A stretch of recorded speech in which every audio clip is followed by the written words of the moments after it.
ಯಪ್ಪ ಕಾಮಣೆ ದೊಡ್ಡ ರೋಗ ಅದು ಬಾ ಇಲ್ಲೇ ನೋಡ್ಸೋರಾಗ ಬಳ್ಳಿ ಹಾಕ್ತಾರಂತ ಹಾಕ್ಸಿ ಬಾ. ಬಳ್ಳಿಗೆಲ್ಲ ಕಡಿಮೆ ಆಗಂಗಿಲ್ಲ ಅಂತಪ್ಪ, ಚುಚ್ಚವನ ಬೇಕಂತ. ಬೇಕಂತ ಕಡ್ಕೊಂಡಲ್ಲ ನಾವು ನಿನಗ ಚುಚ್ಚವನು ಮಾಡ್ಕೊಳವ ಅಂತ ಎಲ್ಲಿ ಕೇಳ್ತೀನಿ ನನ್ನ ಮಾತನ್ನ.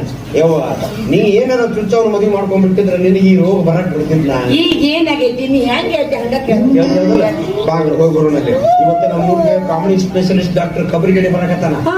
ಇವತ್ತು ಡೇಟ್ ಐತ ಅವ್ನು ಇಲ್ಲೇ ಲಂಗೋಟಿ ಲಾಸಿ ಬರ್ತಾನಂತ. ಒಂದ್ 3 ದಿವಸದ ಹೋಗ್ತಾನಂತವ. ಬರ್ತಾನೆ ಆದ್ರೆ ಅಲ್ಲಿ ಓದ್ಕೊಂಡು ನೀವು ಕೆಲಸ ಮಾಡ್ಬೇಕು. ನೀನ್ ಆ ಡಾಕ್ಟರ್ ನೋಡಿದ್ಕೊಂಡು ಕಿಸಿ ಹಾಲು ಕಿಸೋದು, ಆಮೇಲೆ ಕಣ್ಣು ಹೊಡೆಯೋದು, ಆಮೇಲೆ ಅವ್ನ ಕೈ ಕಟ್ಟ ಮಾಡಿ ಕೈ ಹಿಚ್ಕೋದು, ಮಕ್ಕಳದಾಗ ಕೂತ್ಕೊಂಡು ಭುಜ ಇಟ್ಟಿಸೋದು ಮಾಡ್ಬೇಕು. ಯಾಕೆ ಬಂದು ನೀವ ಹೊಡಿತಾರೆ, ನಾನು ಹೊಡಿಲ್ಲ. ಇವಾಗ ನಾನು ಹೊಡಿಲ್ಲ. ಅವ್ರ ಕಡೆಯಿಂದ ಕಾಲ್ಮಾಲ ಬಡಿಸ್ಕೊಂಡು ಮಾಡಿ ಮತ್ತೇನಪ್ಪ ಮಕ್ಳು ಹೇಳ್ಕೊಡು ಮಾತಾ ಇದು. ಕೈ ಹಿಚ್ಕು, ಮೈ ತಿಕ್ಕು, ಕಣ್ಣು ನೋಡಿ.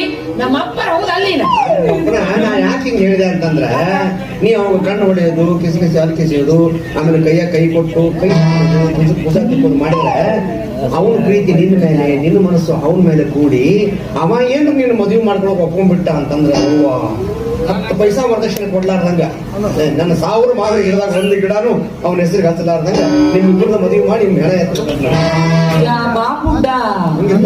ಬುಡ್ಡನ ಐಡಿಯಾ ನೋಡ್ರಿ ಹೆಂಗೈತಿ. ನಾ ಅಷ್ಟು ಸರಳ ಹೋಗ್ತೀನಿ ಅಂತಿಕೊಂಡೇನ, ನೀನ್ ಹೆಣ ಎತ್ತೆ ಹೋಗ್ತೀನಿ.